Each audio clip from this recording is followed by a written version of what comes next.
ಚಳ್ಳಕೆರೆ ತಾಲೂಕಿನ ತಳುಕು ಹೋಬಳಿಯಲ್ಲಿ ನಡೆದ ಪೋಕ್ಸೋ ಪ್ರಕರಣಕ್ಕೆ ಸಂಬಂಧಿಸಿದಂತೆ ಚಿತ್ರದುರ್ಗದ ಬಾಲಭವನದಲ್ಲಿ ಇರುವ ಸಖಿ ಕೇಂದ್ರಕ್ಕೆ ಡಿಡಿಪಿಐ ಎಂಆರ್ ಮಂಜುನಾಥ್ ಭೇಟಿ ನೀಡಿ ಪರಿಶೀಲನೆ ನಡೆಸಿದರು.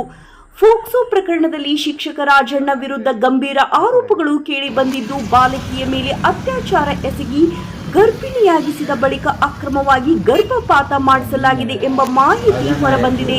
ಈ ಹಿನ್ನೆಲೆಯಲ್ಲಿ ಆರೋಪಿತ ಶಿಕ್ಷಕನನ್ನು ಈಗಾಗಲೇ ಅಮಾನತು ಮಾಡಲಾಗಿದೆ. ಪ್ರಸ್ತುತ ಸಂತ್ರಸ್ತ ಬಾಲಕಿಯನ್ನು ಚಿತ್ರದುರ್ಗದ ಸಖಿ ಕೇಂದ್ರದಲ್ಲಿ ಇರಿಸಲಾಗಿದ್ದು, ಡಿಡಿಪಿಐ ಮಂಜುನಾಥ್ ಅವರು ಬಾಲಕಿಯಿಂದ ಹೇಳಿಕೆ ಪಡೆದರು. ಇದೇ ವೇಳೆ ಬಾಲಕಿಯ ಪೋಷಕರೊಂದಿಗೆ ಮಾತುಕತೆ ನಡೆಸಿ ಹೆಚ್ಚಿನ ಮಾಹಿತಿಯನ್ನು ಸಂಗ್ರಹಿಸಿದರು. ಈ ಕುರಿತು ಮಾತನಾಡಿದ ಡಿಡಿಪಿಐ ಎಂಆರ್ ಮಂಜುನಾಥ್, ಘಟನೆ ನಡೆದ ಸ್ಥಳಕ್ಕೆ ಈಗಾಗಲೇ ಭೇಟಿ ನೀಡಿ ಪರಿಶೀಲನೆ ನಡೆಸಿದ್ದೇವೆ. ಪ್ರಕರಣ ಸಂಬಂಧ ತಳಕು ಪೊಲೀಸ್ ಠಾಣೆಯಲ್ಲಿ ಪ್ರಕರಣ ದಾಖಲಾಗಿದ್ದು, ಆರೋಪಿತ ಶಿಕ್ಷಕನನ್ನು ತಕ್ಷಣದಿಂದಲೇ ಅಮಾನತು ಮಾಡಲಾಗಿದೆ ಎಂದು ತಿಳಿಸಿದ್ದಾರೆ.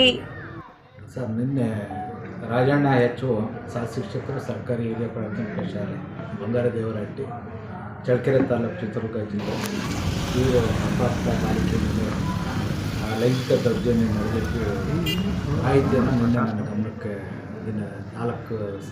ಸಮಯ 4:00 ನನಗೆ ಗಮನಕ್ಕೆ ಬಂದ ತಕ್ಷಣ ನಾನು ಇಮಿಡಿಯೇಟ್ಲಿ BEO ಕಚೇರಿಗೆ ನಾನು ಮಾಹಿತಿಯನ್ನು ತಕ್ಷಣ ಕ್ರಮ ಕೈಗೊಳ್ಳಿ ಅಂತ ಹೇಳಿದ್ದೀನಿ.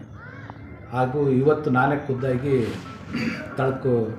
ಚಳ್ಳಕೆರೆ ತಾಲೂಕು ತಳಕು ಹೋಬಳಿಯ ಪೊಲೀಸ್ ಸ್ಟೇಷನ್ನಲ್ಲಿ ಮೊಕದ್ದಮೆಯನ್ನು ದಾಖಲಿಸಿ ಈಗ ಸಂಬಂಧಪಟ್ಟಂಥ ಶಿಸ್ತು ಕ್ರಮಕ್ಕೆ ನಾನು ತೆಗೆದುಕೊಂಡು ವರದಿಯನ್ನು ಸಹ ನಾನು ಪಡೆಯಲಾಯಿತು.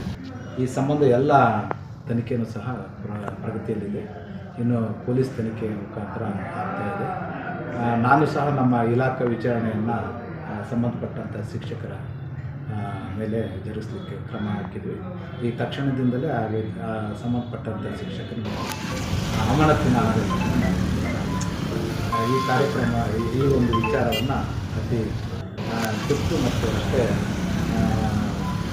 ಹೆಚ್ಚು ಶೀಘ್ರವಾಗಿ ಇತ್ಯರ್ಥ ಮಾಡಿ ನ್ಯಾಯದ ಚೌಕಟ್ಟಿನಲ್ಲಿ ಕಾನೂನು ಪ್ರಕಾರ ಕ್ರಮ ಕೈಗೊಳ್ಳಬೇಕು. ಶಿಕ್ಷಕನೇನು ಬಂಧಿಸಿದ್ರು ಸರ್? ಇನ್ನೂ ಶಿಕ್ಷಕರನ್ನು ಈಗ ಪೊಲೀಸು ತನಿಖೆಯಲ್ಲಿ ಒಳಪಡಿಸಿದ್ದಾರೆ, ಬಂಧಿಸಿದ್ದಾರೆ.